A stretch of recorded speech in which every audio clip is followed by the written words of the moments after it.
लेकिन सवाल फिर वही है कि क्या यह सिर्फ परमाणु साइट को नष्ट करने की कार्रवाई थी या कहानी इसके आगे भी है। सवाल यह भी कि वो कौन सा हथियार है जिसने जमीन के अंदर 200 फीट जाकर नेस्तनाबूद कर दिया उन ठिकानों को। तो यह जहाज है अमेरिका का B-2 स्टील्थ बॉम्बर। कहा जाता है इसे रडार भी नहीं पकड़ सकता। यह विमान खासतौर पर रूस के खिलाफ बनाया गया था। फिलहाल अमेरिका के पास 20 B-2 है और अमेरिका ने आज तक किसी भी देश को यह बेचा नहीं है। यह इकलौता विमान है जो 30,000 पाउंड के बंकर बस्टर बम दाग सकता है, 200 फीट गहरी जमीन में घुसकर धमाका कर सकता है। अमेरिका ने खासतौर पर इसे ईरान और उत्तर कोरिया के अंडरग्राउंड बंकरों के लिए बनाया था और अब ईरान पर इससे हमला कर दिया है। अब सवाल है कि हमले से कितना नुकसान हुआ, कितनी कामयाबी। तो अमेरिका का यह दावा है कि ईरान का जो परमाणु कार्यक्रम है वो अब 10-15 साल पीछे चला गया। अमेरिका यह दावा कर रहा है कि हमला सटीक है। फोर्डो जो पहाड़ियों की गहराई में थी वो मलबे में तब्दील हो चुकी है।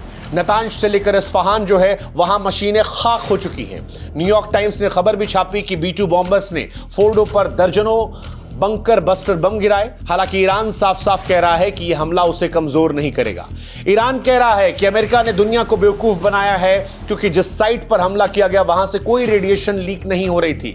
ईरान यह दावा कर रहा है कि उसका समृद्ध यूरेनियम पहले से ही सुरक्षित जगह पर था। अब ईरान और अमेरिका में कौन सही कौन गलत, इसका जवाब किसी के पास नहीं है, क्योंकि जवाब अक्सर वहीं से आता है जो युद्ध जीतता है। जो युद्ध जीतेगा वो इतिहास को अपने हिसाब से लिखेगा। लेकिन सवाल एक जो दुनिया के मन में है वो ये कि क्या ये दुनिया को युद्ध की आग में झोंक रहा है। उससे भी बड़ा सवाल ये है कि डोनाल्ड ट्रंप जो मई के महीने में खुद कह रहे थे इजराइल को कि आप युद्ध को मत बढ़ाइए, उनका नजरिया इतनी तेजी से कैसे बदल गया।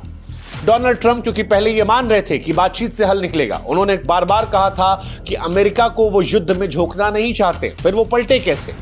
इसको लेकर जो इनसाइडर कहानियां आती हैं उसके मुताबिक डोनाल्ड ट्रंप को नेतन्याहू ने स्पष्ट कर दिया था इजराइल की तरफ से कि वो नहीं रुकेंगे। इजराइल ने शुरुआत में ईरान में जो हमले किए उसने काफी तबाही मचाई। माना जा रहा है कि वो तबाही देखकर डोनाल्ड ट्रंप को लगा कि क्रेडिट उनके हिस्से से चला जाएगा और इसी को लेकर डोनाल्ड ट्रंप ने फॉक्स न्यूज पर यह दावा किया था कि दुनिया नहीं जानती लेकिन इस ऑपरेशन में उनकी भूमिका भी बहुत बड़ी है। और इसी के बाद उन्होंने खुलकर इजराइल का साथ देना शुरू किया। जब डोनाल्ड ट्रंप को यह रिपोर्ट मिली कि इजराइल के हमलों से ईरान की परमाणु ताकत को नुकसान पहुंचा है तो वो और खुलकर मैदान में सामने आए और उसके बाद 22 जून को सुबह सब कुछ हो गया। अब सवाल यह है कि जो हुआ उसके बाद ईरान क्या करेगा। ईरान खामोश नहीं बैठेगा, यह तय है।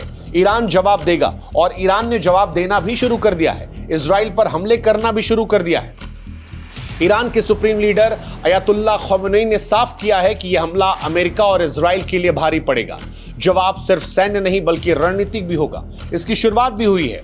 ईरान ने ऑपरेशन टू प्रॉमिस 3 के तहत इजराइल के कई शहरों पर मिसाइल दाग दी है, लेकिन यह सिर्फ शुरुआत है। खुफिया रिपोर्ट्स कहती हैं कि ईरान के जो प्रॉक्सी ग्रुप्स हैं यानी हिजबुल्लाह, हुती और मिलिशिया, उनको भी एक्टिव किया गया है और इसके साथ ही उस जगह को बंद कर दिया जा रहा है जहां से दुनिया का 20% तेल गुजरता है।